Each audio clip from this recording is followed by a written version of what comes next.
હવે આના અંદર તમને જ્યાં માતૃસ્પર્શનો પુલિયો દેખાતો હોય ને તો મને જરાક બતાડજો, કારણ કે આખો પુલિયો ઢંકાઈ ગયો છે. પાણીનું જાવક માટેની કોઈ જગ્યા ન હોતા પાણી હવે રોડ ઉપરથી બીજી સાઈડ જઈ રહ્યું છે, એ આપ જોઈ શકો છો.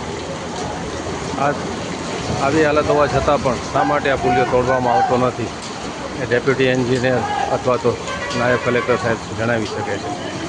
એક વ્યક્તિને બચાવવા માટે કેટલા વ્યક્તિઓને હેરાન કરશો તમે? આ હાલત જોઈ શકો છો. પુલિયાનું કોઈ નિશાન જ નથી. પુલિયામાંથી જે પાણી પ્રવેશે છે, જેની એન્ટ્રી હોવી જોઈએ એ દેખાતી જ નથી, એ આપ જોઈ શકો છો. હજી જો વરસાદ વધ્યો તો શું હાલત થશે?